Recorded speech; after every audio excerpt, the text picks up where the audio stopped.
Box of Broken Nails is a first-person horror game made by Dodge and Trushkeen from November 2025. I think it's a rather fascinating little game. A game about ignorance and attempts, so it says for itself. I should say though, when I say little, I mean it. I've covered some short games on this channel that have captured my interest, but this one takes the crown for being just over half an hour long. Still, for such a small game, it has some neat tricks that I think are worth looking at.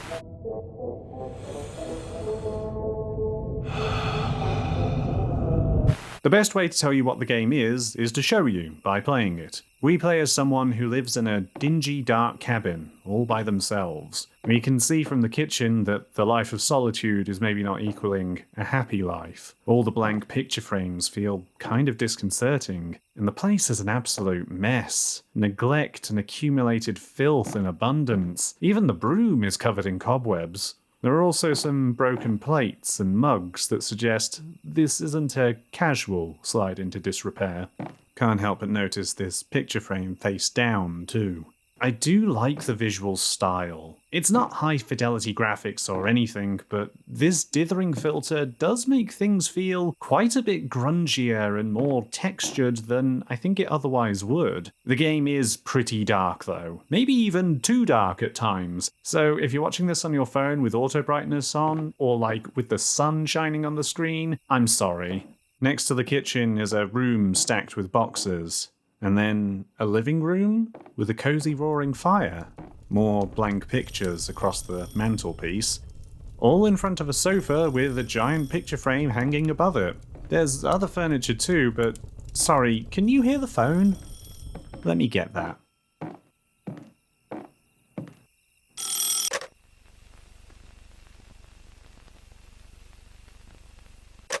Alright. Guess it was a wrong number. Or a spam call. And what was that noise now?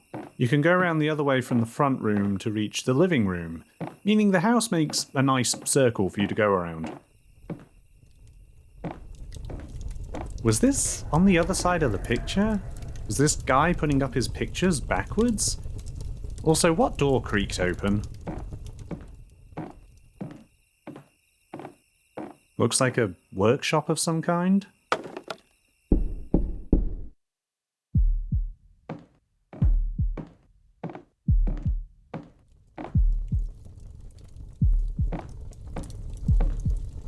And this is the game. An impossible door has appeared in your house, and, armed with your trusty claw hammer, you need to find planks and nails in order to seal the door shut. All the while something behind the door is knocking, trying to break in. You are going to need a lot of wood and a lot of nails.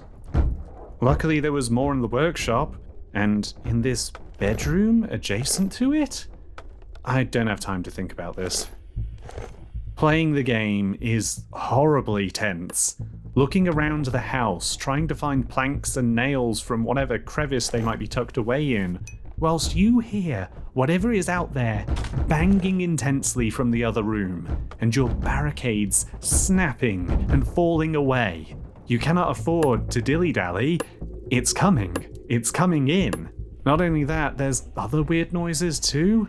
Like distorted music coming from behind a locked door. It's like someone's listening to The Caretaker, or the disintegration loops in there. I don't like that thought. It speaks to how strong its presentation is that the game tells its story entirely through these visuals and sounds. It has no text, or audio logs, or any kind of writing to show off. In fact, it even advertises that on the store page, alongside a stressful game loop that changes over time, an unexpected turn of events, only one outcome. Alright then. It makes the game incredibly immersive, and it puts a panic under me, and I think that's the best way to describe the game. Like a panic attack, slowly creeping up on you. You are trying to keep this situation under control, and it can feel like you're barely hanging on. So you scramble, madly dash around to keep that door shut. Good job hammering in the nails is nice and easy. Oh, that one broke. It's fine, I have others. Damn it. Damn it. Please, this time. There we go.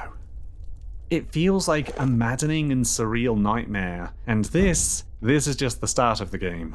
I'm going to be getting into spoilers for just about the entire game now. This might feel even more like a recap or a let's play than before. As I said, it's about half an hour long, and it's $5 or your regional equivalent on Steam. You know what you're comfortable with paying, but I do recommend playing the game yourself if it tickles your fancy. Box of Broken Nails is incredibly smart with the tricks it uses to get under the skin of the player, and it is best played rather than watched. Plus, the surreal elements might mean something different to you compared to me. If you do play it, leave a review for it, as I think it's quite underseen. It deserves better. So, if you don't want spoilers, maybe consider dropping out now, as things are going to get weird. The door that shouldn't exist, creating new space that shouldn't exist within our walls. Oh god, why am I thinking of the book again? I notice so much of the sound seems to drop out when I go into this new passageway, like it's its own separate space, and returns when I leave. Ah, the phone. Wait, where's the...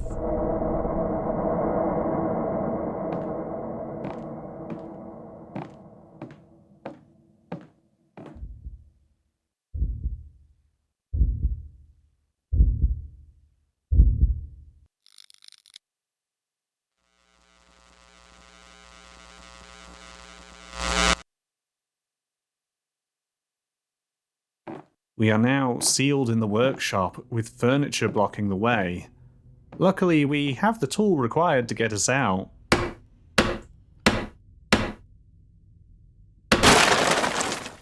This also gives us more planks and nails, and that's important, because that's what we're going to have to do now.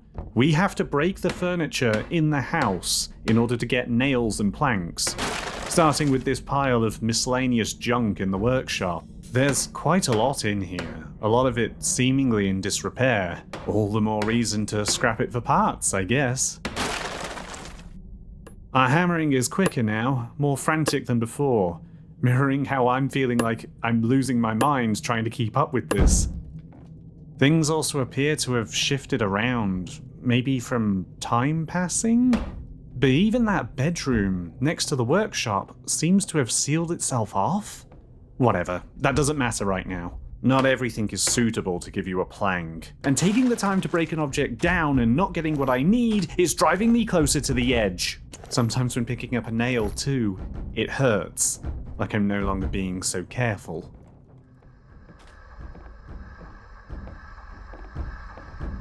The door where the music came from opened up, and is playing something else.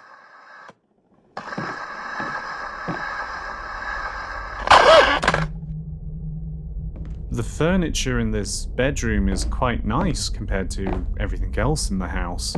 I noticed that I also lowered my hammer when I entered. I'll take some nails, but I need to get back to work. I walk into the workshop and see what looks like a light outside, which dims as I approach. I don't know what it could be. I begin breaking the furniture outside the workshop now, in the main house, but I need the planks. I need to keep going. I need to keep the door shut. As I'm looking around for what else I could break, I hear knocking?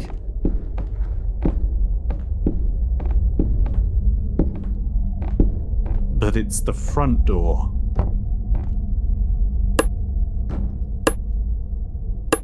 I don't want any visitors. Wait, why is my lantern outside now? Is it mine?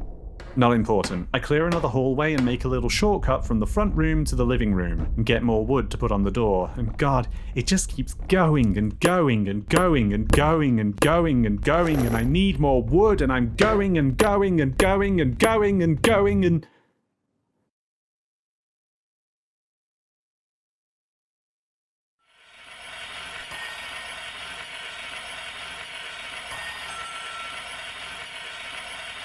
Sounds like a bell?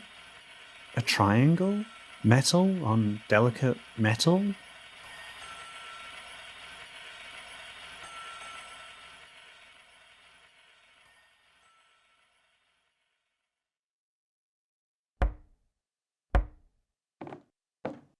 Wait, I'm on this side, but I'm hammering. But on this side, I'm knocking. I'm hammering? Knocking. Hammering.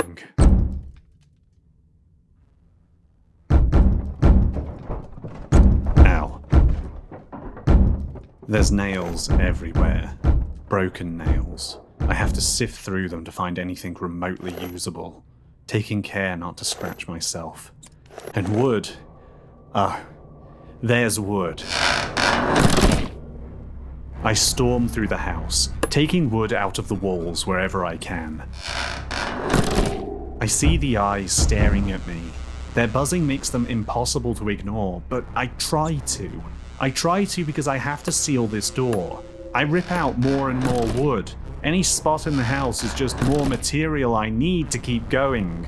Every single time a nail fails, my entire body tenses before I hammer in another. More and more eyes are watching me. My vision gets so blurry I can't even see shapes anymore. But I have to keep going, keep working. And this is my last nail, so if this doesn't work, I don't... It's quiet. All the mania and rage dissipates, leaving us with a calm that feels uncomfortable to be in. But there is still the door, and there are still planks and nails. With each plank we put up against the door, we seem to shrink, like we're regressing.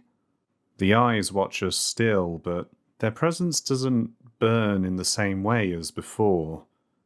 Is this acceptance? After putting all 4 planks of wood on the door,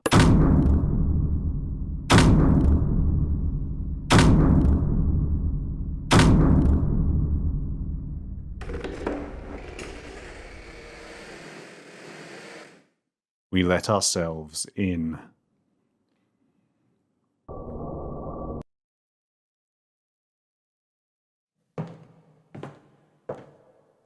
Everything is gone now. We are in a featureless maze, with hardly light or colour. It is impossibly large, and if the relative calm before felt uncomfortable, this feels worse. There are hallways upon hallways, rooms upon rooms, but it's not empty. There are things here. Though lacking any detail, shapes litter this place in ways that feel meaningful? Whether it's familiar objects and furniture, or abstract constructions that feel like they represent something. A table with a tall figure at one end, a large and well-furnished room that has a small Spartan bedroom behind bars next to it. At one point, I find footprints leading to a love heart carved into a pillar. I can't confess to understanding everything here, and this maze is not only big, but deliberately confusing. One room seemed large when I came in, but as I explored it, my back turned while I checked the space in the rest of the room. A wall suddenly existed where one didn't before. There's more I want to talk about with the maze, but eventually, whilst exploring around aimlessly, unsettled by its noises and abstraction, tormented by its winding passages and illogical layout, the ground gives way. We fall for a very long time. Until eventually, we reach the bottom.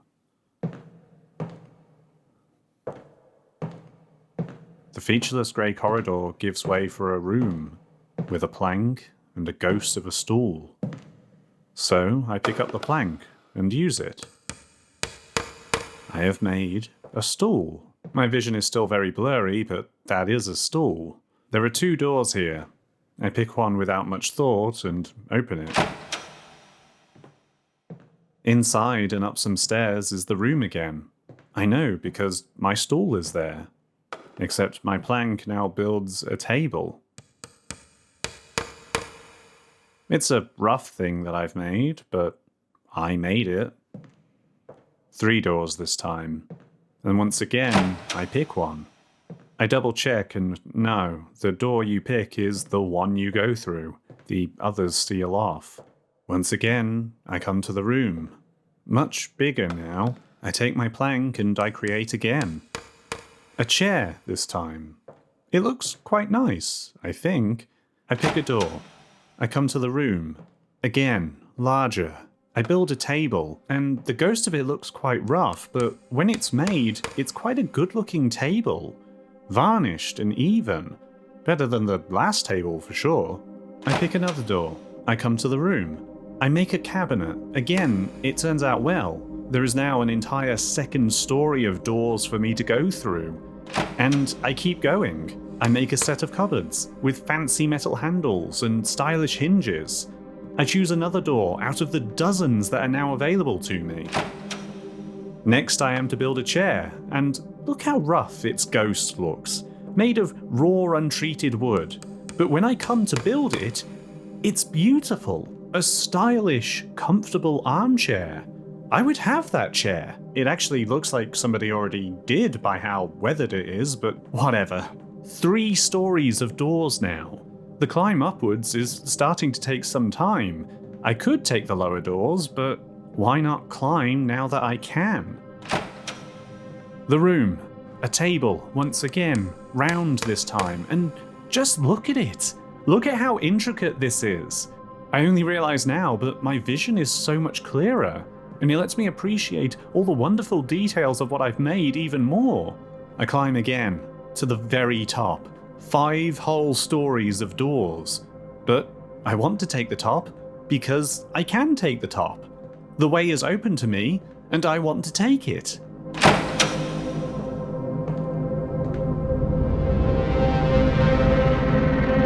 It is larger than a cathedral in here now. And bear witness to a miracle as I take a plank of wood and I make a rug. I make a rug out of wood. I am able to do the impossible now.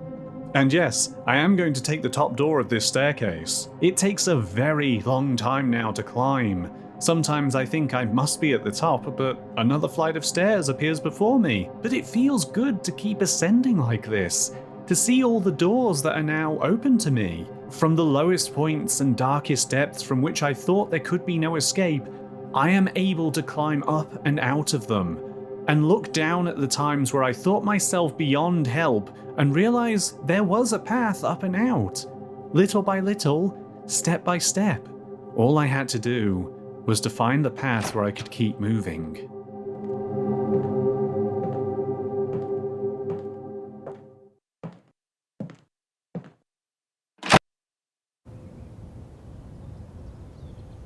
I'm in the living room, facing the fire as if I've stepped out of the door that doesn't exist. It's daytime now, and the house is fine, great even. Everything is neat and tidy, nothing is out of place or dirty. It is peaceful. The workshop sits uncluttered, a hammer and a single nail at rest on the bench. There's a spade embedded in the ground outside, out the window. The front door is open, with a brilliant light shining into the house. Out there, in the serene brightness, sitting down on the ground, is a box of broken nails. This game provoked a lot of feelings in me. Maybe it's the case of the right thing at the right time, but I'd say it's definitely meant to feel personal by how the credits will have your Steam username in them. And yes, that is the case. I double-checked from the main menu. It focuses on eliciting an emotional reaction first and foremost, and it is that which carries the player through and potentially informs some of its more surreal elements. It's a very hopeful game, I think, but it is how low things begin and even descend that makes the ending work as well as it does. I'm leaving this conclusion here as a record. even though I may not believe in all of it anymore. We begin paranoid and scrambling, but there is almost a reassurance that everything will be okay with how methodically we move, like a practiced calm. But things keep escalating further and further until we are completely manic, both the climax of tension and the nadir of the character's spiral, until we hit what feels like a depression. Everything abstracts, loses meaning. We're just walking past our surroundings, no longer seeing form or function to anything. It all feels personal, but we're numb, and the memories are fleeting. But this isn't the end for us, because we somehow find ourselves falling through the slog. We begin working on what our character loves, improving ourselves until we are able to approach a kind of center once again. Despite its surreal nature, it feels quite relatable, a feeling of when you lose control of what's happening in your life, even over your own thoughts and feelings, but equally, you gain it back again through doing something meaningful to you. It can make those old failures or times of frustration seem quaint when you look at it. This is if we take the construction literally, which arguably we're not meant to. You can't make all this from a single plank each. Rather, judging by how these objects can be pre-weathered and can actually be found in the house beforehand, ready to be taken apart, these are instead memories we ground ourselves with. We cherish them and what they mean to us. Maybe we did make them and we are reconnecting, or maybe we're building ourselves up and out of our ratty workshop and its crude constructions into the rest of the house, allowing us to come out of our room and our own head. This is a game about ignorance and attempts, so the store page said, which is a strange way to put it, but I can see it. You can fail again and again, and it can put you into a spiraling pit of despair. That pit can make you shut yourself off and stop doing the things that you love, to shut out everyone and everything else around you, angrily staying in an ignorance that you think is good for you when it's actually a form of self-destruction. It takes energy to keep up this level of anger too, and it becomes all-consuming. I think there's a lot you can see in someone taking apart their possessions and even madly tearing apart the walls of their own house in order to continue pursuing an impossible task. You are putting up the door, but it's you're trying to keep out.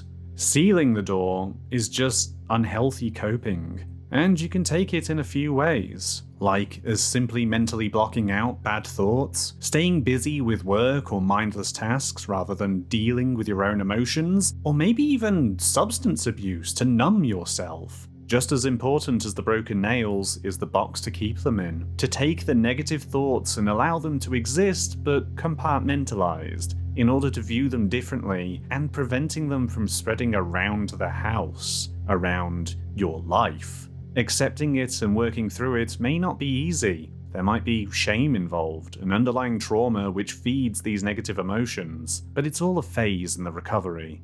We do play as someone though. Though there's no dialogue, we do see enough to get a sense our avatar is a character themselves, who I'll call the Carpenter from now on.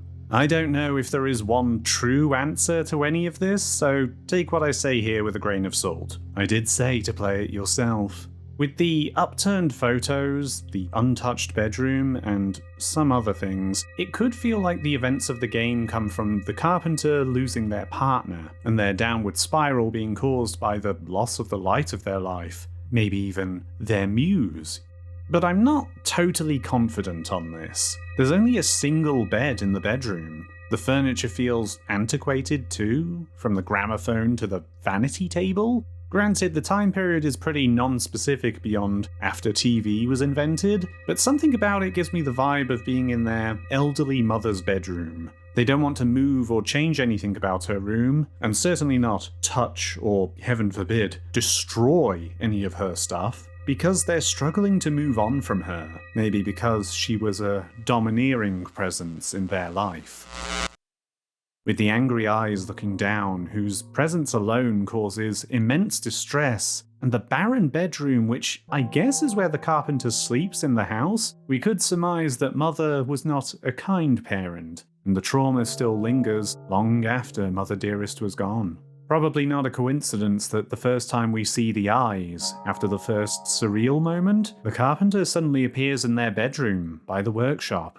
You know, like they were sent to their room. Is this why all the pictures are blank too? He doesn't want to remember? Some pictures are actually hung backwards too. That wasn't just a joke I was doing at the start, which feels more like actively rejecting painful memories from their past, alongside blocking them out. This reading also doesn't push out losing a love entirely, as it's very likely that with this trauma and self-doubt, the carpenter could have been struggling to maintain a relationship. The separation could have just been the inciting incident that caused this episode. Was he expecting, hoping, to hear someone in particular on the other side of that phone? I don't think through the course of the game the carpenter is necessarily cured. They're still by themselves, they still have this terrible bedroom, and I note there's still a bottle under the kitchen table, but I think the carpenter is able to bury the past at least somewhat. It might be a little too neat and tidy for an ending, but it's all a process, and at least the sun is rising. But again, don't take my word on this being the truth or whatever, because there's a lot in this game that's weird and strange, and I don't have an answer for the whys of all of it. I'm not 100% sure about the bells in the recording, besides it being a noise that we associate with the mother, maybe? What exactly it is, and if it means something more, I have no idea. As I said, the game is definitely meant to attach onto personal feelings of the player, and one place that is trying the most to bounce off your own experiences is the grey maze. It's kind of like being lost in an art gallery, and lost is the right term, because this maze feels huge. It winds and loops on itself, moves in weird directions, and it might just be messing with you sometimes, so you can never feel comfortable exploring it. I mentioned House of Leaves earlier, but I don't actually think the book directly lines up with this game. I was mostly just being funny. House of Leaves could be an inspiration, but that's all. The maze feels most like an exploration through the interior of the carpenter, something other art has been doing for a long time. What's interesting though is making this exploration interactive. You always fall through the floor after a certain amount of time, 5 minutes or so. Thank God there's nothing to actually solve in here. This does mean, however, that when you go through it, depending on the path you take, you can see different things. These might be pieces to the same whole, but maybe not.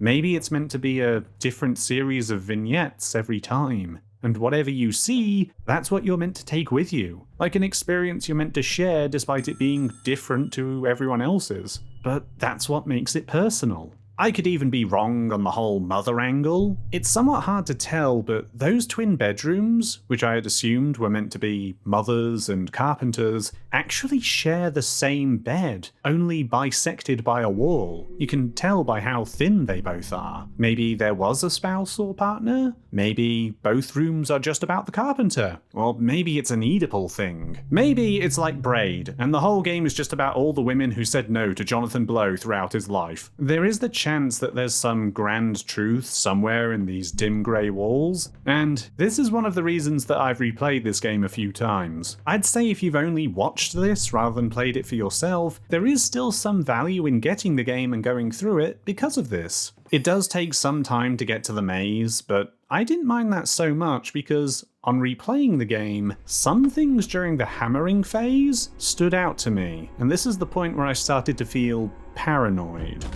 For starters, there appears to be a pretty big empty space in the house, which logically I would think a room would be. The fireplace is attached to it, but it's way bigger than a chimney, or any kind of support for such a cabin. The connecting hallway being filled with junk and the wall here being pretty bare also gives me a certain amount of pause. Was something sealed up? If it was, what room was it? But, to my knowledge, if this is a room, there is no way inside. There's a chance it's just here to make a blind spot for the player, in terms of game design. But then there's other stuff that happened in one playthrough, but not another. Those of you who played the game before watching the video, first of all, you're all very cool people. Was there anything different on your playthrough compared to mine? I didn't record anything for this game until my third playthrough, and I didn't actually know you could hear knocking and bar the front door until that third playthrough. I didn't remember it happening before. There is a chance I just missed it. On a fourth playthrough, where I wanted more maze footage, a cabinet fell over in that front room, and I ended up having to walk around it. So there might be some randomization each time? Maybe? Even the main menu has several different versions of itself. Is the game actually asking to be replayed? This all feels slightly inconsequential, but it all sort of gets to me. Especially when it comes to the safe.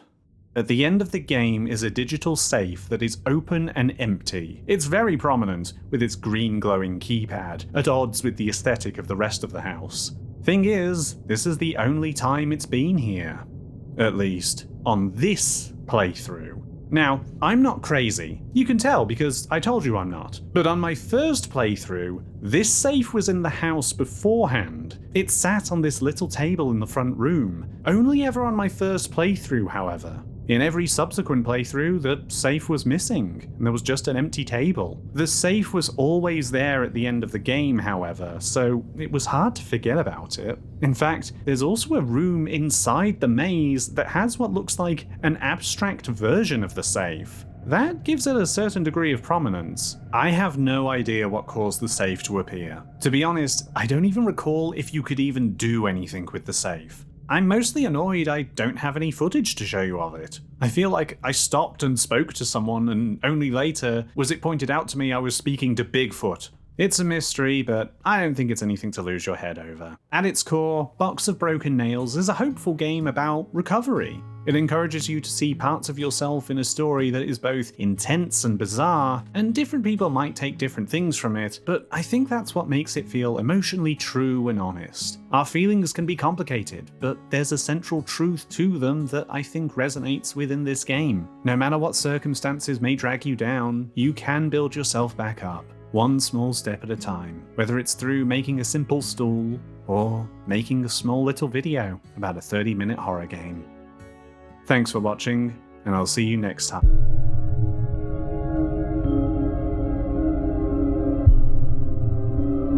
Why? Why is it back?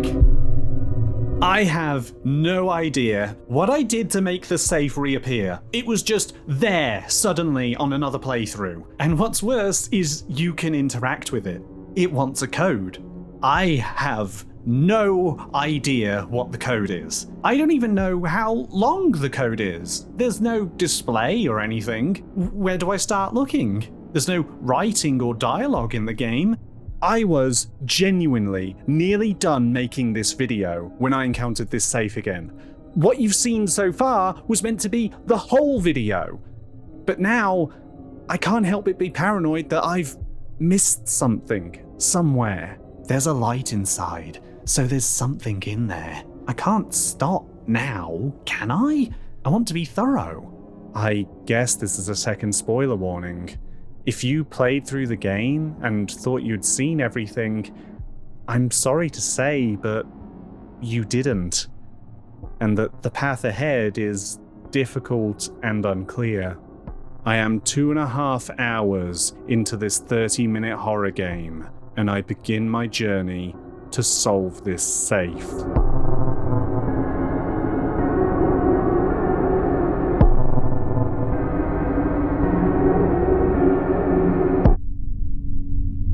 As of time of writing, this game has less than 20 reviews on Steam. There are no guides, walkthroughs, or much discussion about the game online. There's a few videos on YouTube from other channels, but none of them seem to find or acknowledge the safe. They do one playthrough and then stop thinking about the game. I might be the only person who knows about this safe apart from the developers. Nobody can help me work out what I'm meant to be doing. Therefore, I have to carve my own path. Although, what does that mean? I don't have a clear direction to go in. It's not like I have a map to follow with an X scribbled on it.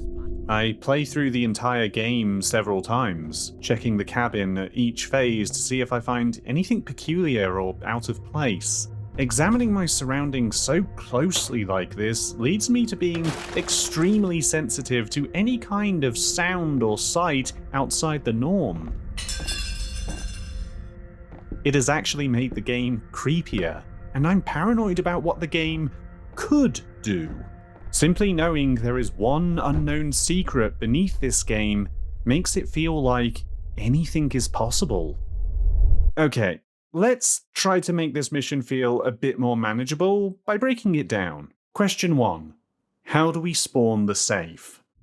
I still don't have a definitive answer, but I do observe patterns that let me find it consistently. Firstly, I can seemingly only spawn it in the first section of the game, before the first dream sequence. If you go to where you can tear down furniture without it, it will never appear for that playthrough, at least from my experience. Secondly, it seems to spawn after you hear the distorted record from the locked room, and after a picture has fallen from the fireplace. I've not managed to get it to appear before then, so we have our little window. This could be a coincidence, but every time that it has appeared, it has done so from when I entered the front room from the kitchen. This led me to some paranoia that I was doing something in the kitchen that spawned it, and I ended up making a few rituals, including staring and clicking on this vase a lot. It gets moved to the living room at the end of the game, so I thought it maybe had some significance? But currently, I'm ready to throw all of those superstitions out and say that what spawns the safe is time. If you wait long enough in the kitchen, at the right time, not looking into the front room, then the safe will appear. This is a repeatable method I can do to get the safe to spawn every single time. Don't worry about the door and its banging. After all, it's only you back there. The one issue with waiting is that sometimes I need to wait a very long time, 10 minutes or sometimes longer. But also, the safe can just appear without the need for waiting. I don't know if it's actually a random amount of time or if something else was causing it. I did notice that the grandfather clock in the main menu is synced to the system time of your PC, so there's a chance it's waiting for a certain time, probably just in terms of the minute hand, as I've had this spawn at different parts of the day. Side note, the grandfather clock is weird too because it is in the game itself, but it's hollow, no face or pendulum inside. Very odd when it's complete and functional on the main menu. Anyway, while I don't understand how exactly, I can at least make the safe appear reliably. This is good to know. Question 2. What is the code? This one's a bit bigger compared to the first. I tried a bunch of random guesses. 1111, 1234, 0451. Of course they didn't work, but I had to try because it's a game without any writing or dialogue. It's hard to think where to start. I look around the house a lot, trying to scour it for any kind of clue or hint or anything like that. I figure if there is an answer, it's in here somewhere. So, let's break the question down even further into what leads I follow. 1. The book. I noticed that there's a repeated book around the house, with a very distinctive cover, and do actually identify it as a real-life book, the Olive Fairy book by Andrew Lang. It's a collection of fairy tales from around the world, first published over 100 years ago. I tried the year it was published, 1907, but I don't get anywhere. A cursory glance at the text inside on Project Gutenberg makes me think there's no clues within the book either. Probably a dead end, probably in the game because it looks cool and the cover art is likely public domain at this point. This is also the only time where I reach for something outside of the game. There's nothing especially ARG feeling about Box of Broken Nails, so from this point on, I decide to stick to what I can observe in the game, or in fact, do in the game. 2. Break in. While I can't break the safe with the hammer, I can break the table the safe is on. I wonder if that will do anything, and no, it deletes the safe as well. That doesn't feel like progress. I also try breaking all the furniture in the house, but that turns up nothing. Just an empty house filled with mystery. I spend a good amount of time just staring at the safe, hoping something will come to me through some psychic connection to the inanimate object, or at the very least, an idea would strike me for where to look. This does not happen. The safe disappears during the angry phase where we tear the walls down, so I don't think there's an answer there. There's no furniture or anything else here anyway, and it would be mean to have to look around in the part of the game where you can barely see. There's nothing in the good house at the end either. Nothing stands out, not even with the safe itself. So this too is a dead end.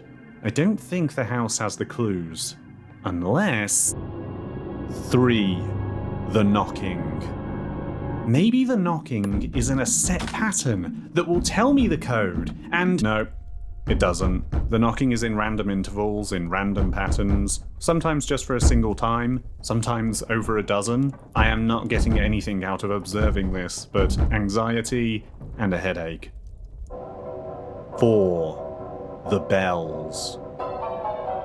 Maybe it's the recording in the dream. Maybe I meant to count the bells, and that's the code.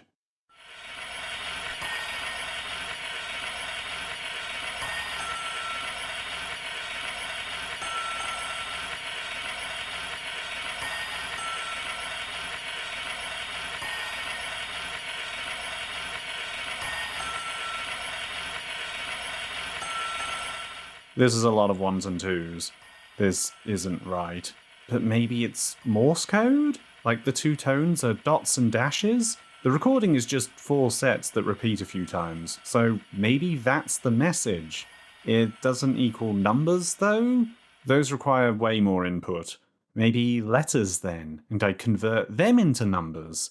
I don't know if high or low notes are meant to be the dots or dashes, so that gives me 2 different options, and also 2 different methods of converting them into numbers. The first is the keypad method, each letter being the number on a phone keypad. Not unfounded, as the telephone has one such keypad. However, with either Morse conversion, this doesn't work. So let's convert them into numbers based on their position in the alphabet. A equals 1, B equals 2, etc. And no, this doesn't work either. Maybe these are the wrong bells. Maybe it's the bells when I'm going through the maze. Amidst all the noise that happens, there's always bells that sound when you go through.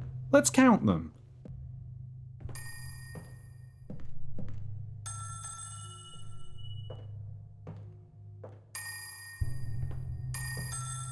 This is just counting up, isn't it? Yes, it is. I can't make anything with the Morse code method. This is a dead end. Box of Broken Nails is a game about ignorance and attempts. 5. The Maze. This feels like the most obvious avenue to explore. Even when looking into other areas on a playthrough, the maze is always at the forefront of my mind, and so I always made sure to reach it and give it another explore. It is also the most daunting location. As I said, this place feels huge, and I can only explore for a certain amount of time before I fall through the ground. So there's little room for error, not that I know what I'm doing or what I'm looking for. The maze is also halfway into the game, so anytime I do fall through the floor, I have to play through the whole game again in order to continue exploring it. It gives me a lot of time to think. There's no save system, so I have to do it all in one run. Plus, there's also a bug in the game, where quitting to the main menu drops all the sound in the game for some reason, and you have to close and restart the whole program. It doesn't take a huge deal of time extra, but it makes resetting feel less mindless? Gives it a slight twinge of almost pain, like I'm pinching my cheek to wake up from a dream, only to go back to bed because dreams are all I have. My one solace is that the maze is fixed. There's no randomization. I can find the same places the same way every time. My years of getting lost in the torture hallways of old school shooters pays off well here, as I make a mental map and try to find new things. And there is a lot to find in here. I noticed that some of the sounds in the maze, some of them, are tied to the landmarks you encounter. I'm not sure if it's a relevant clue, but it means I feel extremely wary of encountering a sound that I haven't heard before. I'm even more tense here than when I was exploring the house. And what do I find? Things like a series of pillars standing together. I think they're meant to represent trees because around the back of one is an axe. Wait, wasn't there an axe on the main menu? I don't recall seeing one in-game. Whatever. There's a large room in the center with a bed and a table beside it. I found this in the first run, but it serves as a good way for me to center myself and get my bearings. But I fall again, not making any progress. I play through the game again. A part of me knows that if I make a video on Box of Broken Nails without finding the code for the safe, someone will just crack the game open and get the code, without even an idea of how you're meant to find it. I want to do this properly. One run I look at the abstract safe. I stare at it. I want to know what it knows, but it won't tell me anything. I fall through the floor not knowing. It doesn't fall with me, of course. I go through the motions of the good ending. I build myself back up. I look up at the countless doors above me, but they're all the same. They'll just take me to the happy ending that I don't want. I loop around the game and come back again. I don't know if any of this is worth it. I don't feel any closer than when I started, but I have to keep going. It's around this time, feeling lost, I make a post on the Steam forums, asking if anyone else knew anything about this safe and what to do. I don't receive any reply. There's more low walls in the upper half of the maze, or maybe you can think of them as tables? Some places feel so abstract that I can't think of anything they look like. Little bits stick out of the walls that don't make sense. But then, while I'm rushing around, going down a long corridor as I hear time is running out, I pass through the wall at the end. I fall, but I saw that. There's fake walls in this maze that I can pass through. Oh god. I have to check all the walls. I end, then play through the whole game again, but I'm doing so with a plan, with a purpose. Remember in the first playthrough where I thought the wall closed up? That I thought the game was messing with me? Maybe I was mistaken. Maybe the wall was never there. I was just too close for an instant and then moved away. And I find a huge room I have never found before. Inside are other fake walls. There's even a series of paintings here which feels purposeful, but I can't sit and stare at it and wonder what it means because I'm in a panic. I'm still under a time limit, but I have to see what all of this means. There's a wall here to near the beginning of the maze, so this whole area is a massive shortcut now. Useful, but I want to keep exploring here and the later areas. There's a whole yard out there. I can't get to it here, I don't think, but I can see it out of these windows? The invisible walls form another corridor for me to travel down. There's a side room hidden away filled with boxes. Boxes. It's always boxes. I take the corridor all the way up to the furthest point, where I found that first invisible wall. Can't move forward though, for sure, so I have to go back. I wander the hallways erratically. I feel I've made progress, but none of it actually puts me closer to finding this safe code. But the potential is there? Maybe? I see another invisible wall, randomly, pointlessly. It doesn't lead anywhere, it's just quicker than going around it. These could be anywhere in this maze, but I only have so much time to find them. I'm running around when I suddenly feel myself float up? This wall, is it at an angle? I'm off the ground for sure, and that's the hole underneath me. It's gone now. Did I glitch the game out with this weird wall? I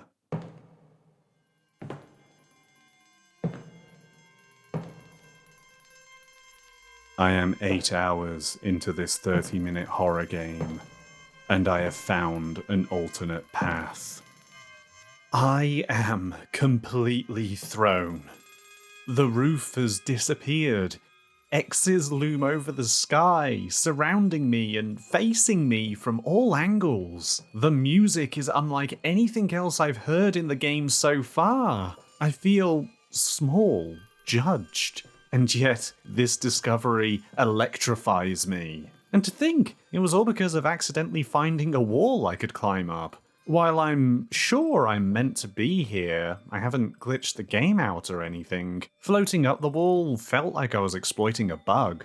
Little did I know how wrong that thought was. I have surpassed the hole now. I'm free to explore the maze as I see fit. 2 places stand out above me. One is a black tower at the back of the maze. It's enormous. I don't even think I can see the top. But also I can't seem to find a way to reach it. It exists on the outside of the walls. The other is a structure right at the start of the maze, the opposite to the dark tower, and it seems to be a bright white staircase leading up into the sky, but I can't see a way up to it. There's a black hole from where I came in, I guess, but the staircase is over my head, out of my reach. Maybe I'm missing something. I take my time looking around the labyrinth, exploring its many corridors and odd rooms, taking more and more of it in without the panic of falling. At one point, I find a gap between 2 walls that I can shimmy up. I try to take it to the top, but it doesn't seem like I can make it. Is this a bug as well? The bars to the bedroom, you can just pass through them. They're not real. I can't believe I didn't try to walk in before. Just the illusion of them kept me from trying. After some wandering, I begin to notice something about some of the odd shapes in these halls. Some are all one big shape, clipping through the walls, intersecting in strange artificial ways. It makes me consider more and more how real any of these walls are. On a whim, I follow one intangible shape into the wall, and find another secret room. Is this meant to be the workshop? It's so busy in here. I can climb on some of the furniture and even up the planks. Oh. Oh no. I'm stuck. Yes, I'm completely stuck now. I can't get out. Oh god. There's nothing I can do. I think my only option is to quit the game and restart completely. This was fine. I actually had plans to go out with friends at this time, so I can pick this up after that. But the whole time, as I'm out talking and having fun, I'm thinking about what I've seen, about what's in that maze. I don't even know how to talk about this to my friends, so I just don't. I'm just desperate to go back inside. So I return late that evening and play through the whole game again, on the edge of my seat. I return to the maze and an idea strikes me. The wall which I climbed is a little difficult to find in these walls, even with the amount of exploring I've done. But maybe there's a better option, in the central room. The enormous one with the bed and the table. I can climb up on the furniture. What if I just stayed and waited here a while?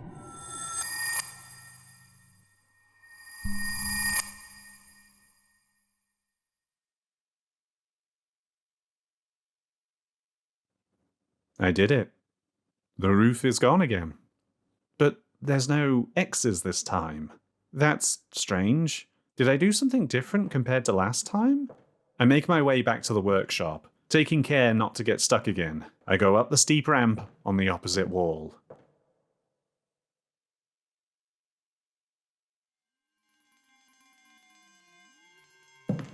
Oh, there they are. They appear when I reach a certain height after the roof is gone. That almost makes it feel like they're judging me, criticizing me for cheating, maybe?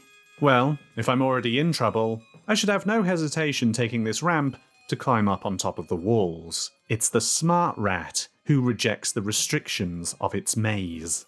There are gaps between the walls. There's no jumping in this game, but gravity is strange, and you can walk off the edge and stay in the air long enough to reach another wall. Sort of like how platforming works in Doom or Marathon, the older versions of those games anyway. From here, I cannot be contained.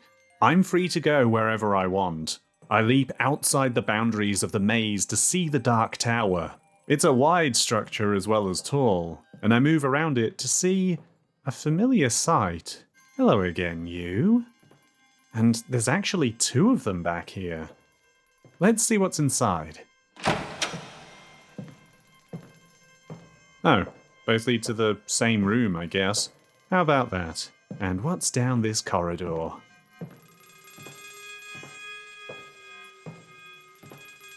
Wait, this is where we fall, where we're dropped after we're swallowed by the hole. This chamber is where we select the door. I can't open the other door. And the one I came through leads to the ending I already know. Is anything different? The music is still playing, but that's it.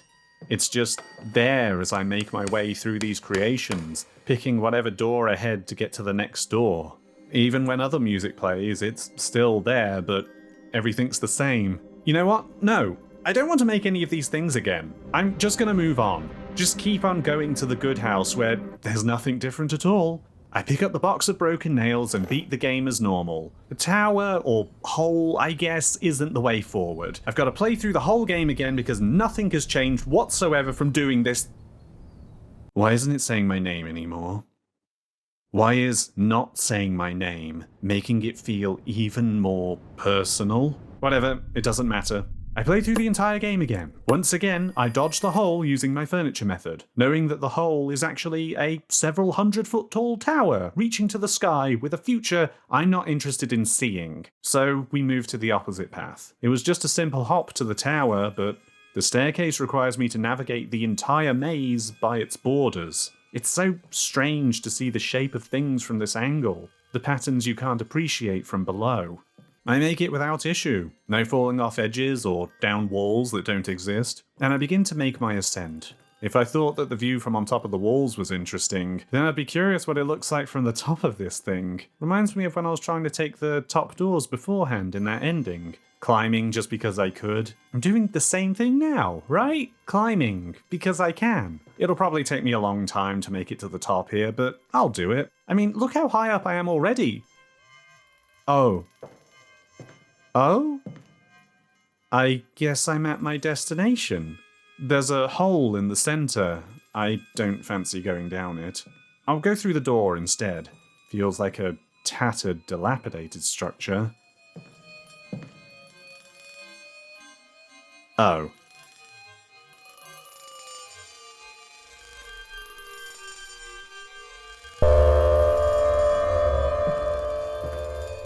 That was weird.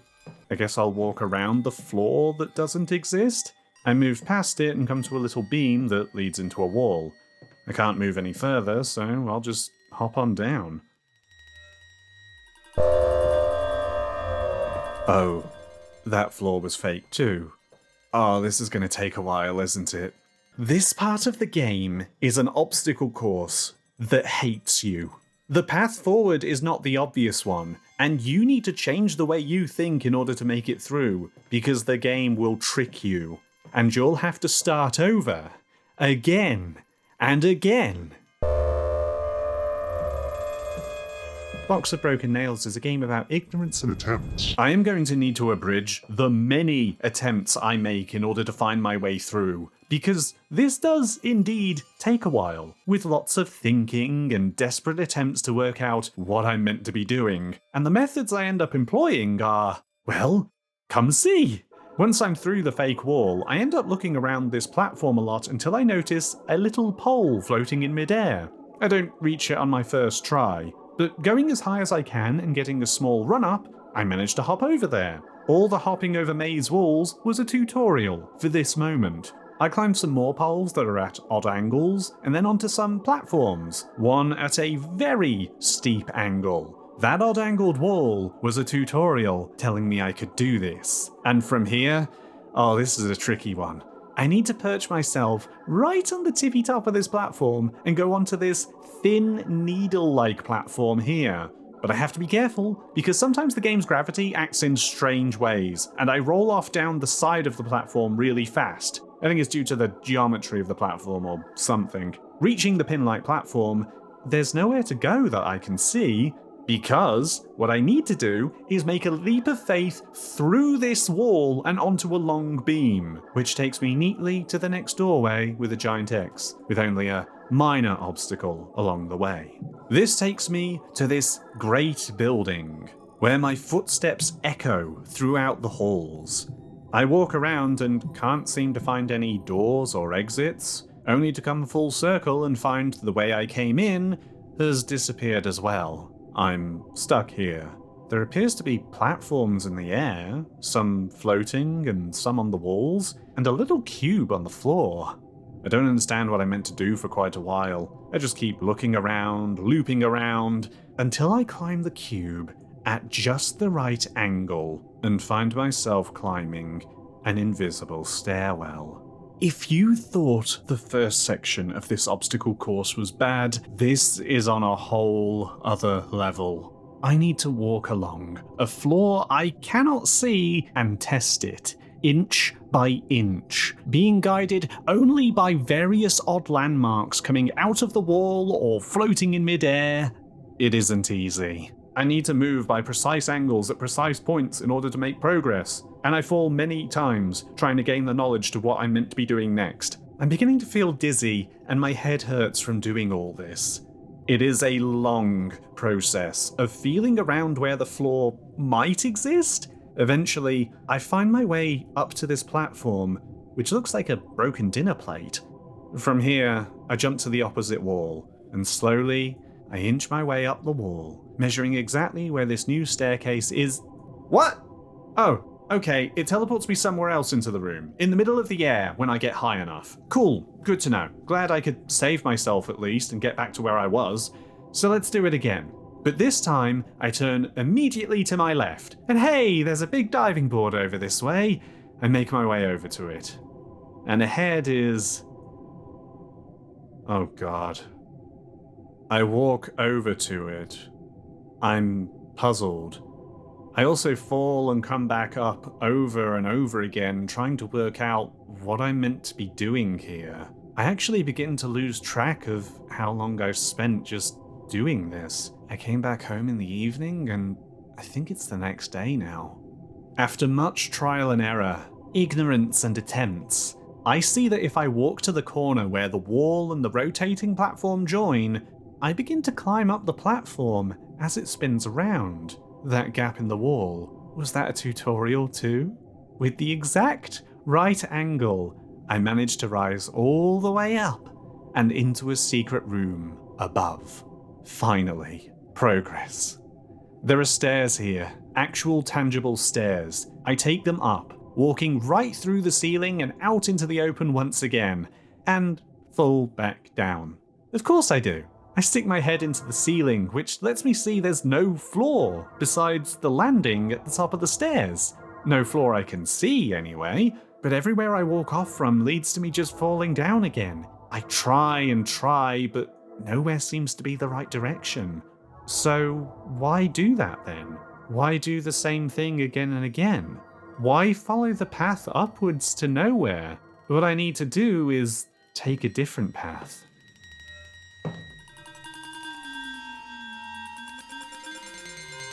This is what the game keeps insisting upon me, to reject the obvious and take the road that other people simply can't see. From here, I am neatly carried over to the next building. A giant white X hovers in an enormous room in front of me. After so much struggling, I've broken on through, and I can...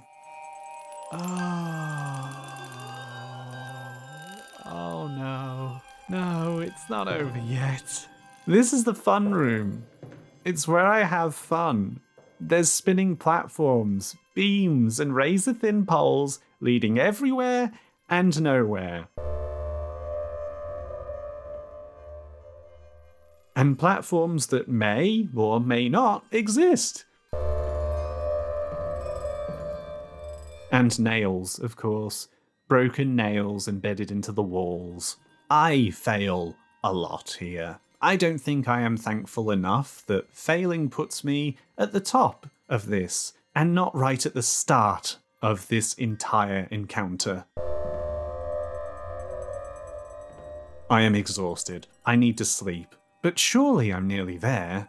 I have fun in the fun room for a very long time. Looking around, trying to find the best way forward. Got to be careful about the gravity bugging out as well. That's still a hazard here. The great white X hangs over me, mocking me before every attempt. I throw myself against the wall until eventually I find a way to progress onto the other side of the room. Most of this room can be ignored, a fact which makes me more nervous than anything. Why is it all here then? Just to confuse me? I guess it works. Either way, I make it to the other side. Through this block, I'm done with the fun room. And here is a strange bridge leading towards a giant black X with something in its center. I walk towards it.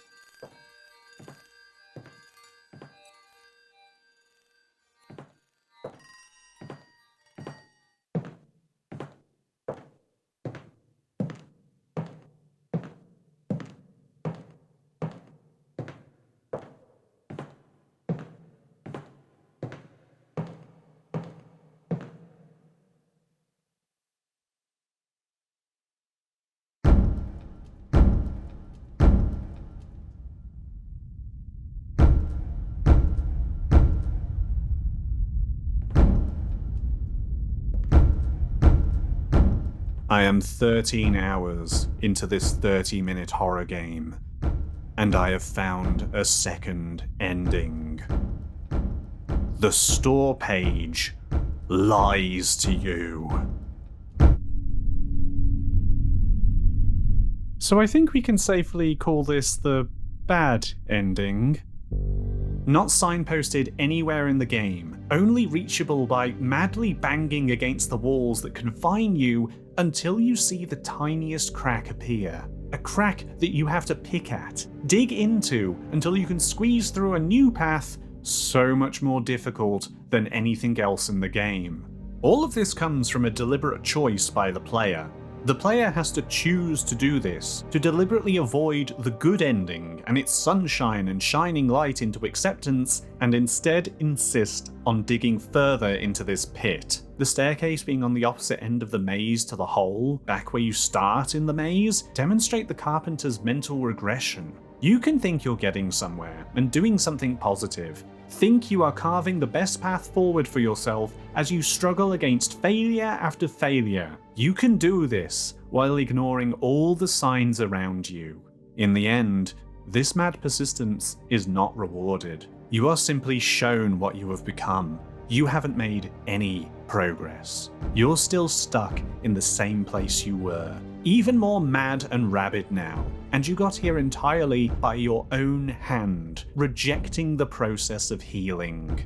I mentioned before about the possibility of the carpenter having someone in their life that caused them trauma, and the eyes represent their judgmental gaze. I think, however, this makes the carpenter out to be too passive in their own spiral, especially in the context of this new ending. The eyes might follow him, but the eyes aren't there. They're in the carpenter's head. Wherever they may stem from, it is him judging himself. In the first dream sequence, back in the cabin, we look through a window to the door, with planks and nails on the floor. In the third dream sequence, a pair of eyes watches us from behind a window as we nail planks to the door.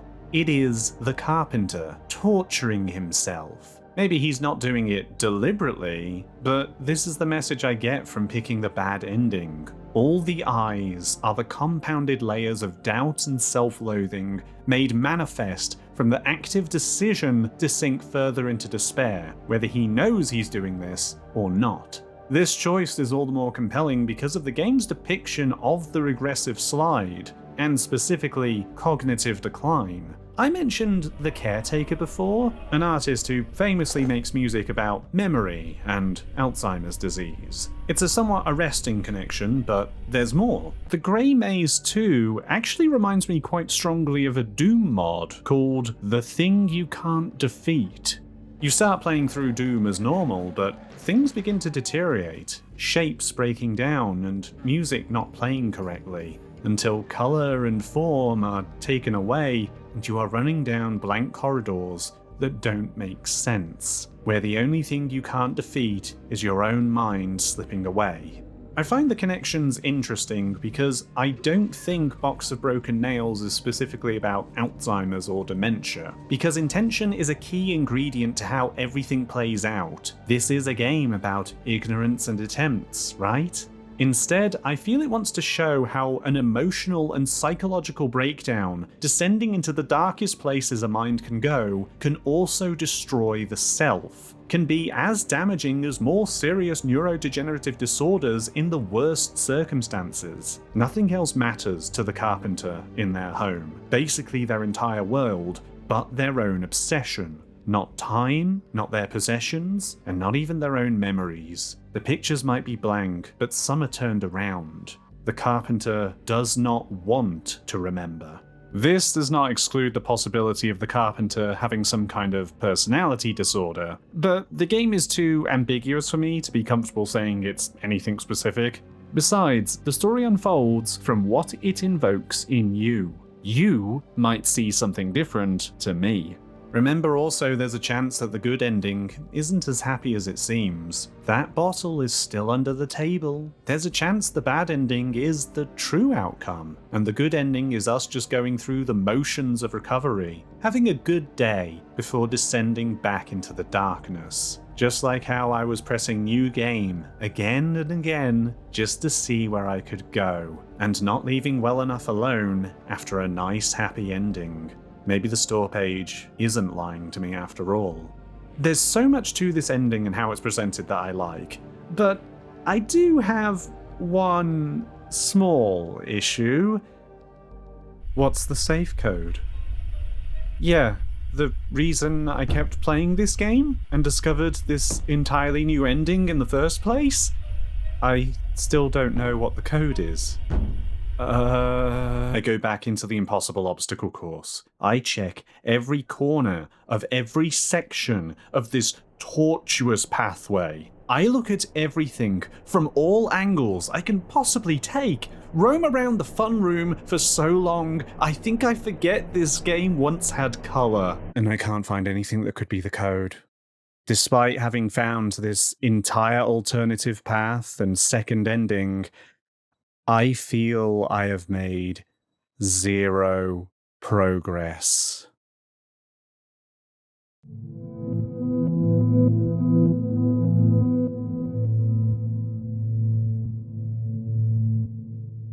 I think all this might be getting to me. I had a dream about Box of Broken Nails, and though I don't remember it well, it feels taxing just knowing I dreamt of it, like the game continues to taunt me when I'm away from it. I tell my friends about this project at this time, about the game that hides this alternate path, about this safe with a code I can't find. One friend finds the email address of the developer and emails him about this, and gets a reply. But I tell him I don't want to see the email, I want to work it out for myself. My friend offers to give me at least a single word hint, but I take a guess at what the word is, and he says I'm right. The Great Maze is still the most promising lead I have, and I know there are secret places that I haven't been to yet. Being able to leave the walls means I can explore areas that were inaccessible before. Here's a question. If the tower is north, and the stairs are south, what's east and west? Well, to the west, outside the window in the large secret room I found earlier, is a strange area that almost resembles a factory? Or at least it does to me. Somewhere joyless compared to the love of their craft.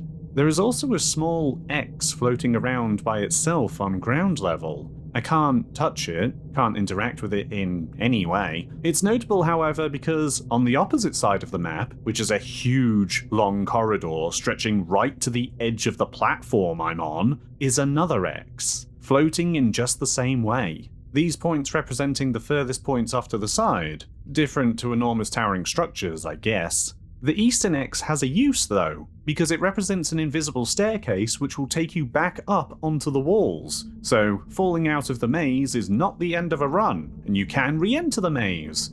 Unless you fall in between these walls here, then it is the end. There is no way out from here, and you have to quit the game and restart. If you think that seems harsh or unfair, just wait.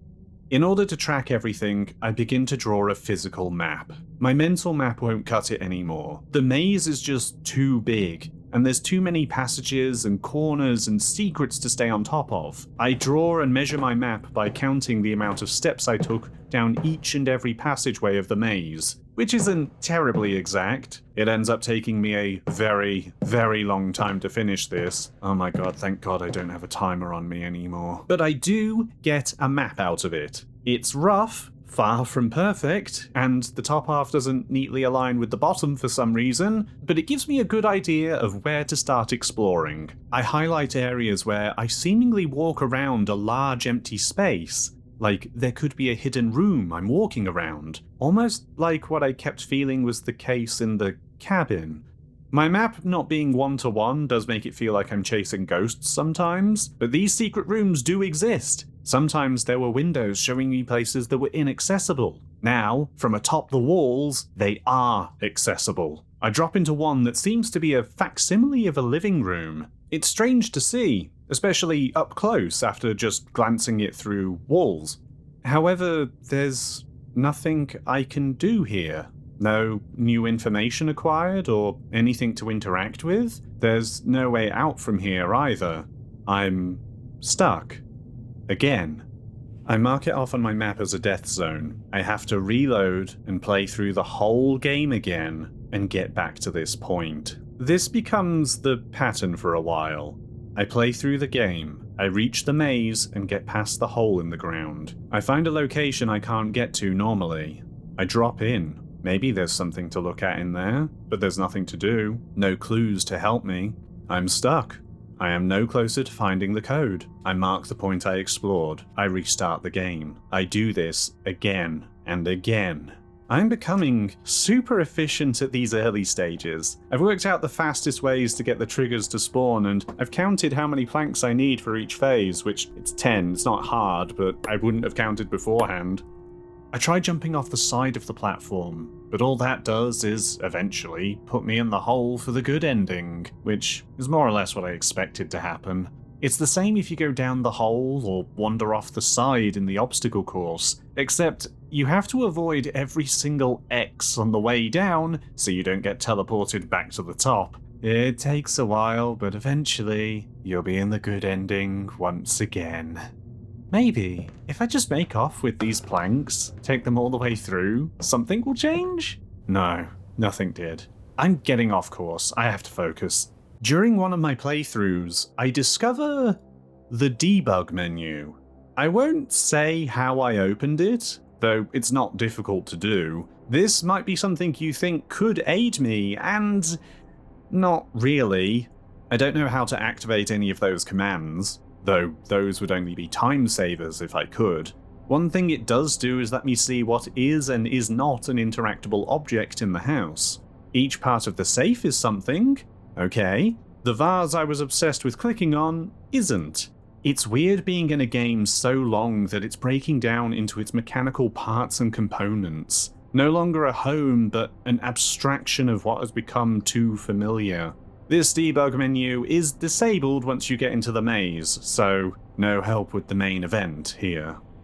Again, I find a closed-off room, drop in for a closer look, but I feel no more illuminated for having done so. There is nothing here, so I must quit and replay the game once again. I have spent so long doing this, I have more than doubled my playtime since getting the second ending, and yet I'm no closer to finding out the code for this stupid safe. Is this really right? Is this really what I'm meant to be doing? Maybe not. Falling into rooms with no escape has never been the answer before.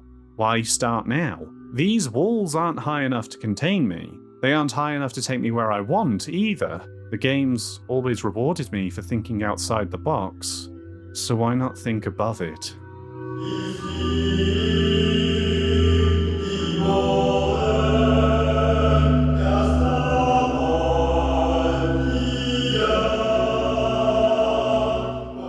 30 hours into this 30-minute horror game, and I have discovered I can fly. There is no ceiling, but there is another floor. An invisible force supports me, blanketing the entire maze. I am unobstructed by petty things like walls now. Yet, where do I go? Well, there's only one logical choice. Since I tower above all but the tower, I make my way over. I can see there's a side platform. When I approach, the invisible floor gives way, but I'm now up here. This recess in the tower doesn't have anything. Along the side leads to a back end, wide open with two taller roofs facing one another, and another path around the side which also leads to a recess in the tower. It seems like there's nothing up here, but I feel there must be. I can see what looks like something through the blocky resolution and darkness and dithering up on this platform above me. You can see it too, right? This dark spot that doesn't seem to move when I change positions? Only I have no idea how to get up there. It's too high for me to reach. The platforms around the back are just too tall for me as well. I step off the edges, hoping to discover some hidden path forward, but I don't come up with anything. I try to jump straight across to the platform, but I'm just a little bit off every time I try. No matter the angle or attempt, I can't quite make it. It feels like I'm missing something important. At least I can get back up onto the walls of the maze easily enough to try again. It's so much more preferable to restarting the game, even if it's not exactly fast. I try exploring the upper levels of the stairs. I'm hoping to find an invisible floor above the invisible floor, but no. I climb to a higher level, step off, but I just fall back down. If I climb too high, then I end up teleporting to the obstacle course of failure. Oh, now I need to restart the game. This invisible floor is as high as I can go, and yet it's not high enough. At one point, I think I found some kind of invisible perch or platform in the recess of the tower, but after finding it and stepping off, I shoot back down instantly. I can't replicate this again. It might be a collision glitch? There's another where on the platform it feels like there's an invisible wall in front of me, here, but this doesn't help me either. No matter which side I approach from, I just can't seem to get up on that platform. Is there something up there? Really? There has to be. Maybe what I'm looking for is somewhere on the invisible platform. There are edges to it. It covers the maze but stops immediately after most of its borders. The one on the east side, with the long corridor, is the furthest border out, but it stops there all the same. There is a chance that there is a secret path somewhere along this rooftop. One little invisible staircase that will take me up to the roof I'm looking for. But this means there is an enormous area for me to explore, hoping to find another secret nothing that could take me up and away to where I want. The floor itself is all flat, bird's eye views of the maze below. The edges I do fall off don't hide a secret walkway to my destination. I just fall down, again and again, and I have to climb up, again and again. This felt like a revelation, but now I feel more lost than ever. Like I don't even understand what this is, what I'm doing. And then I beat the game again. I don't know why. I just wanted to double check the obstacle course, I guess. I start a new game immediately. No closing the game at all. And when I do, I find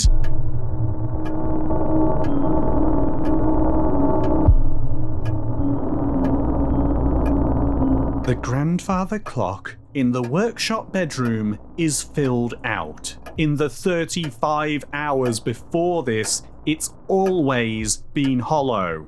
But this time it's not. It's synced to the time I find it, just like it is in the menu, just before 10 in the evening.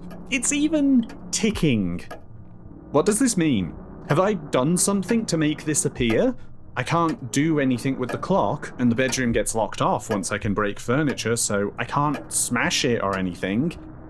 Nothing else in the playthrough changes, and the game continues as normal. I end, and I cannot replicate the clock appearing again. Not beating the game and coming back, not playing at the same time. It just doesn't make sense. Are the different objects on the main menu meaningful somehow? Are they a key? A hint? I don't know where the others could be. I thought I moved on from the cabin, into the maze, but I can't be sure anymore. I don't feel like I'm making progress. More like I'm running towards a goal that somehow keeps getting further away, like I'm in some kind of terrible nightmare.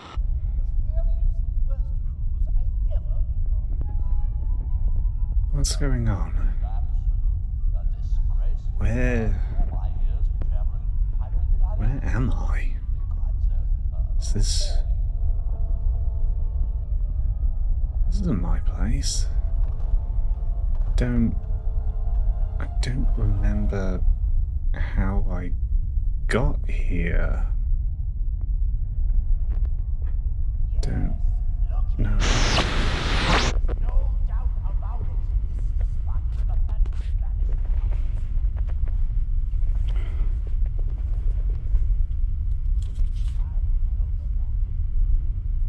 But I'm trying. How long have I?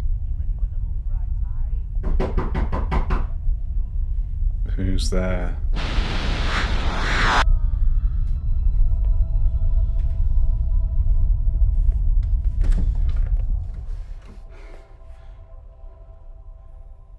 Who are you?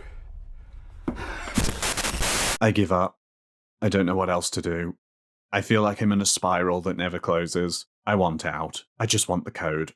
I ask my friend for what the developer said. He doesn't tell me. He just gives me another one-word hint. Boxes. I know exactly where to go. In the hidden section of the maze, behind another hidden wall, is a room full of boxes. I saw it before. I showed it to you. I didn't think anything of it, but if you look at this room just right and ignore the top row of boxes, it looks like a keypad with 4 buttons pressed down. Those would be 1790. I return to the safe, and, guessing that it's a year being used, I input 1970 as the code. And the safe opens. It's a photograph. An actual photograph in this house of greyed out picture frames. It's an old photo, and the resolution is blurry, but I think it's clearly of a mother, a father, and a child sat together. That's it. There's nothing else here. No secret way into a hidden room of the house. Nothing almighty and earth-shattering upends the story. I play through the whole game after this, and everything still is as it was. I get no answers to any of the other mysteries in the game. This is it. The only thing I am offered is the thought that amidst all the pain and loneliness, the fear and frustration, every piece of bubbling negativity that fills up the life of the carpenter, swallowing them, or not, there was a time where they were happy, where they had a family. It is this memory they want to hold on to. This memory amidst all the others they wish to forget or turn away from, even if they have to wade through so much of their own baggage to remember that old piece of hope from when they were young. The one memory they want to keep safe. I am 40 hours in. I am done.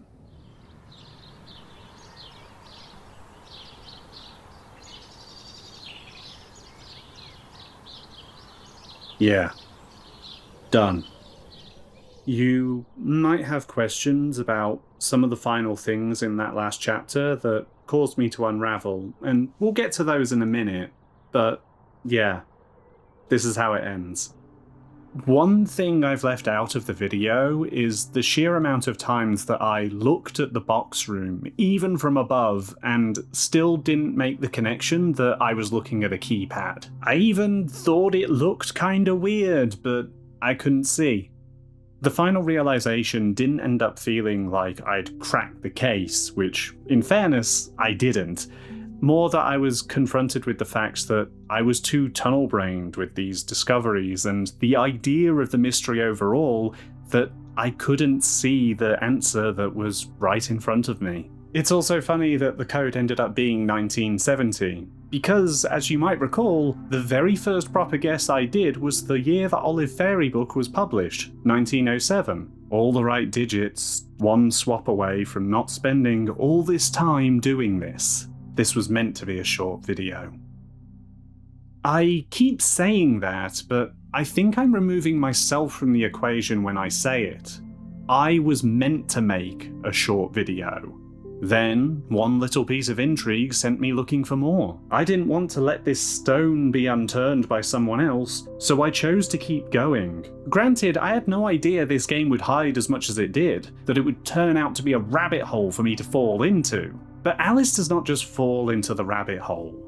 The ground does not just cave in underneath her one day when she's minding her own business. Even though she pursues the enticing March Hare into the absurd depths that she would find, she was bored.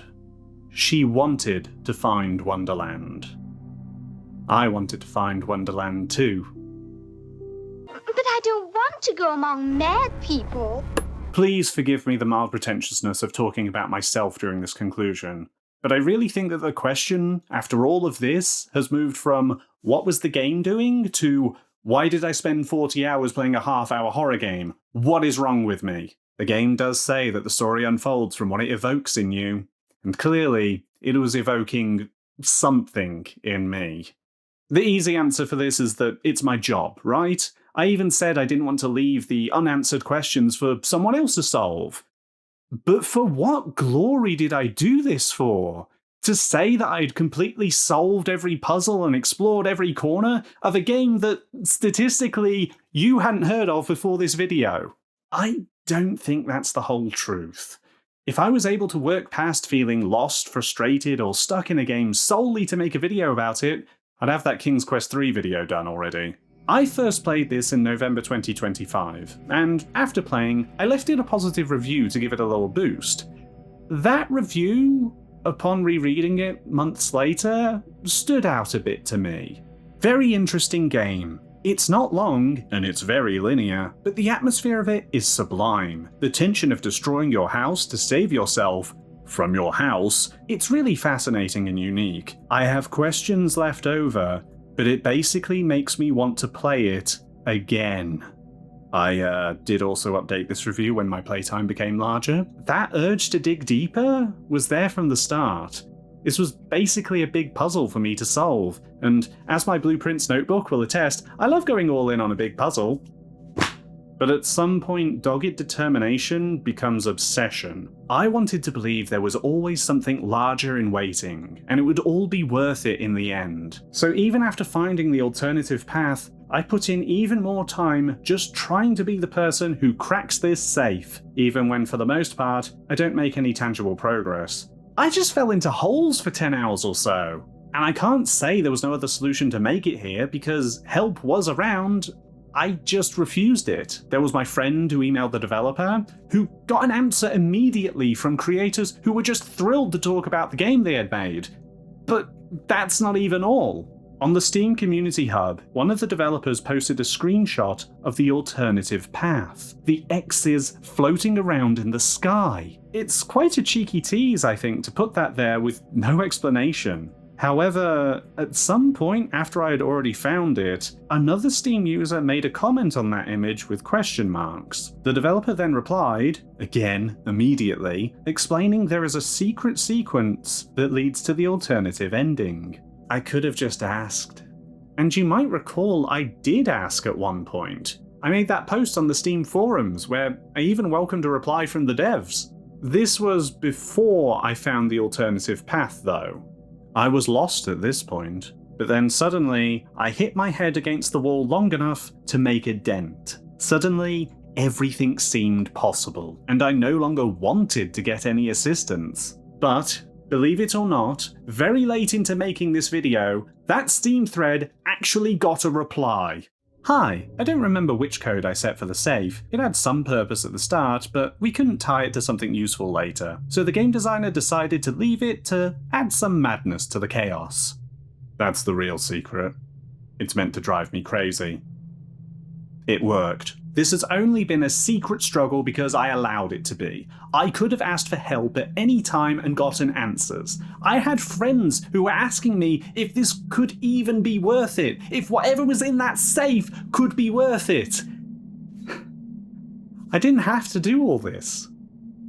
In some ways, I think I only found the alternative ending because I was so pig-headed in my determination, just as the carpenter was. I don't have a deceased loved one's gaze staring over my shoulder, but I certainly drove myself down similar paths through my own reasons. Just as they imagined something coming from breaking things down and following their own path, I imagined so much more from this game as I continued to play.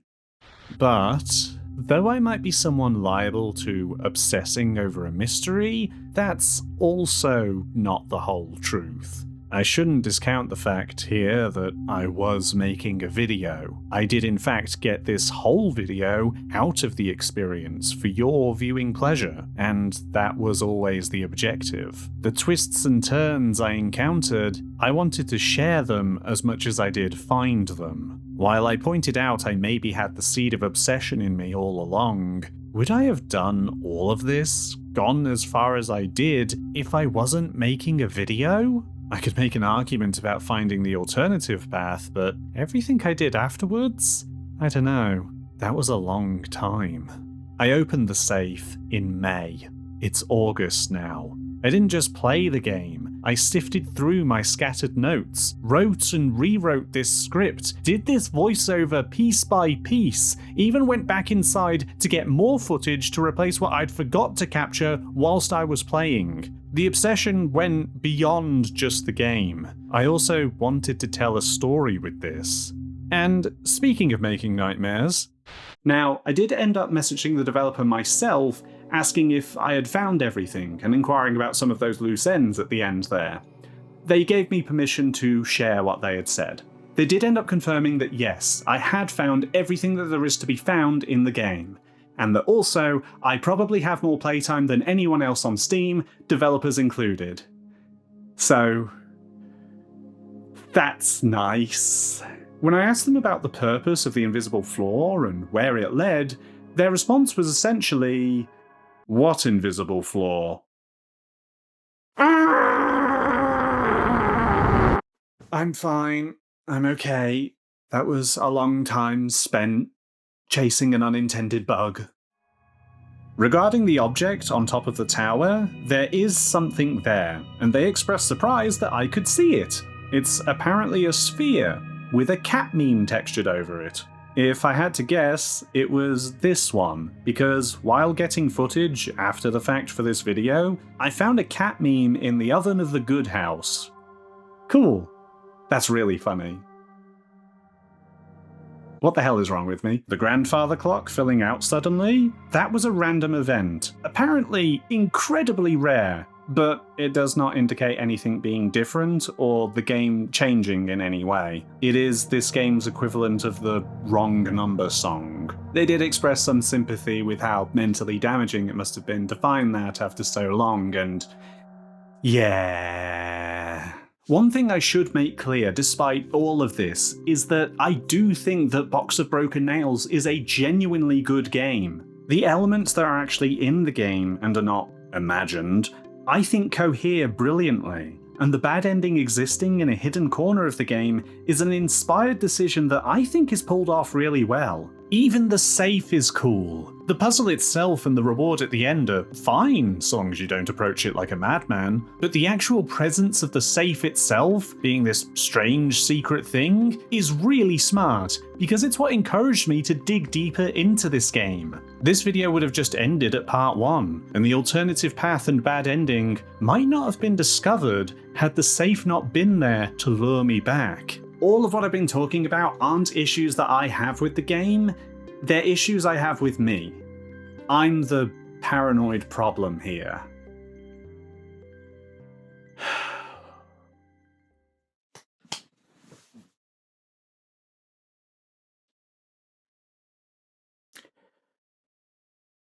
Do you want to know how I found the game? It was a Blue Sky post by David Szymanski, the developer of Iron Lung, Squirrel Stapler, and Dusk, highlighting what a cool premise the game had. It's funny how he continues to shape these videos, even indirectly, isn't it? But there is another connection to the videos that I've made. One that makes this pure coincidental encounter with it all the more remarkable. Maybe you've seen already, picked up that there is another thing that influenced this game. I mentioned the Doom mod, the thing you can't defeat, but there's another Doom mod that the developer confirmed was also an inspiration.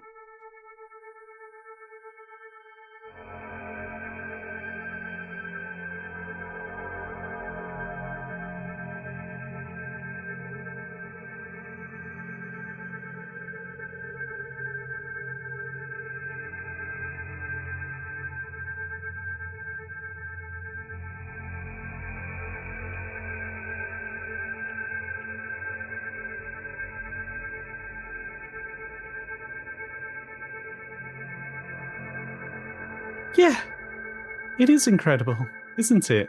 Sorry, I hope you've seen the My House video, or at least played it yourself, or this extremely personal existential dread might not make much sense. Don't get me wrong, Box of Broken Nails being inspired by myhouse.wad is really cool, and I am flattered that my video on it was in any part an inspiration. I'm just a little shook seeing it. It makes me feel I ended up playing myself here. Not just influencing something that made me lose my own head, not just the coincidence of it all, but actually, when I saw Szymanski's post about the premise, I clocked the similarities. Didn't know it was a direct inspiration, but it was a reason why I played it. For myself at first, but then also made me think to make a video on it later. People did like the My House video after all. My House is a mod about someone building upon the map of their deceased friend, telling a story over their work, similar to the book that inspired the mod. Box of Broken Nails is a game that tells one layer of a story, but is deliberately designed to evoke emotions in you as to create another you project onto the game. That's what all this was, right? A chronicle of my own, over the story of the game. I saw my house in the game. Then saw it in the video I was making too, and that's the real reason I kept going. Spiraled out from the short video. I was trying, at least in part, to make the same video again. I made the My House video because I had this obsessive tendency, and now I'm trying to return. It's like the developer said, full circle. I feel happy knowing I had an influence, but I also feel displaced at realizing I've been inadvertently caught in the ripples of that influence. The My House video has become so much bigger than me. I don't feel I understand it anymore. I don't feel I earned any of this. Trying to recapture, to reclaim the video, has just sent me into a spiral where I keep thinking that this is the house again.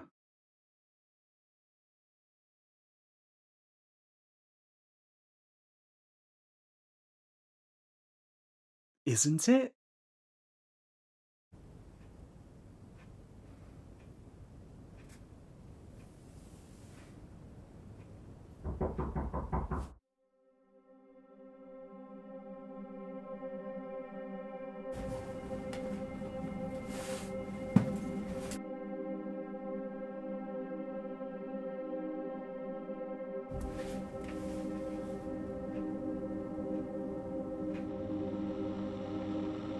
Box of Broken Nails is a first-person psychological horror about ignorance and attempts.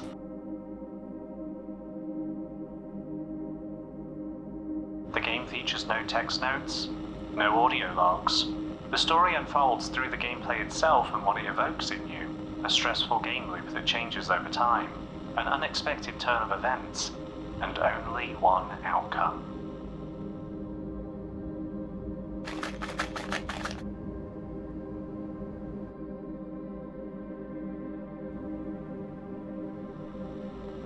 It's really fascinating and unique. I have questions left over, but it basically makes me want to play. It takes a very long time now to climb.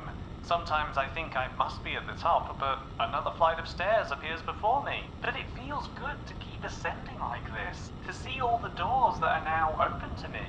From the lowest points and darkest depths from which I thought there could be no escape, I am able to climb up and out of them, and look down at the times where I thought myself beyond help, and realize there was a path up and out. Little by little, step by step.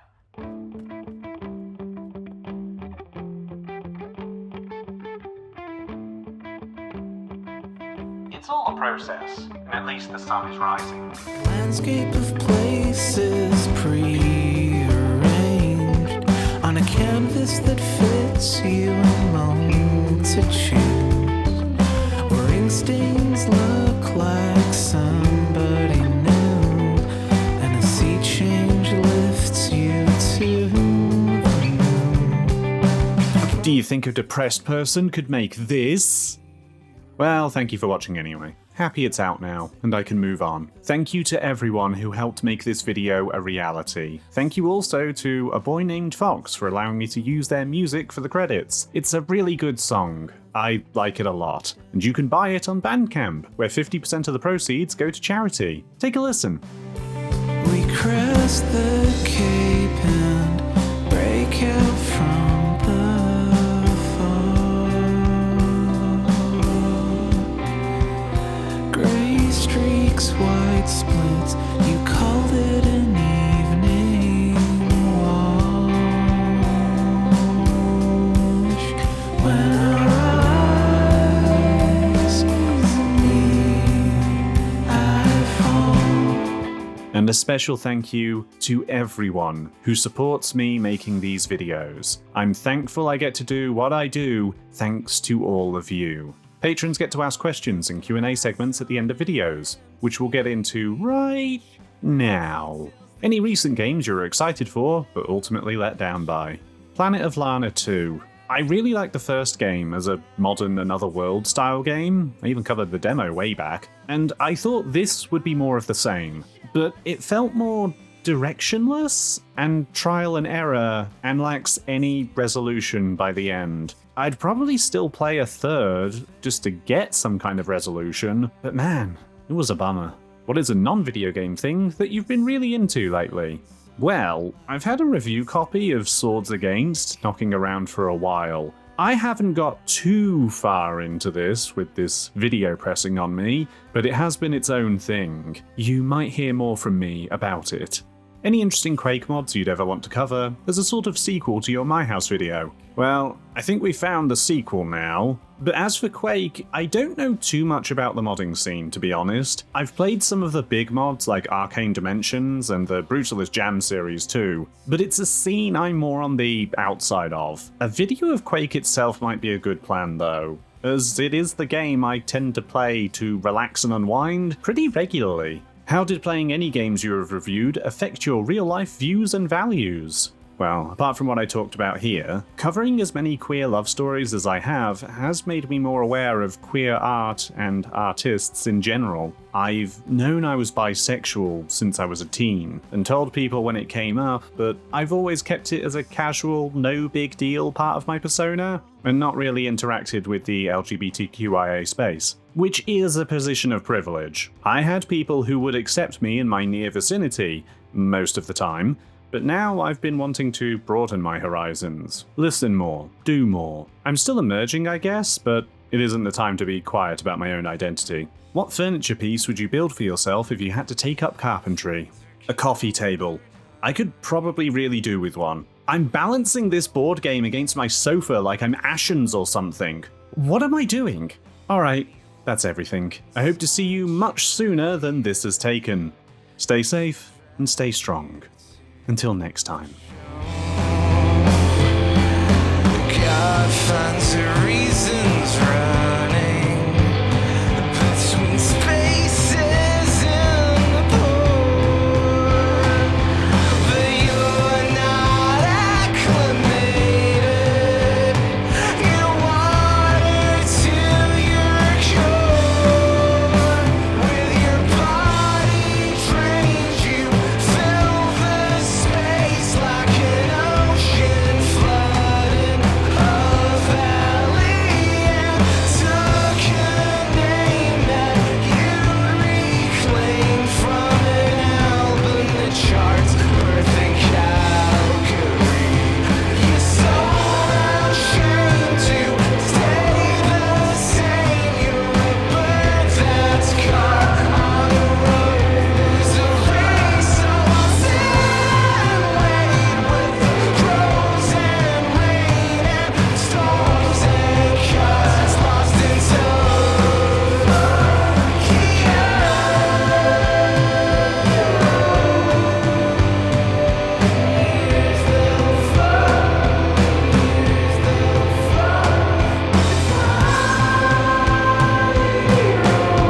It was me! I was the queer at the end of this horror game!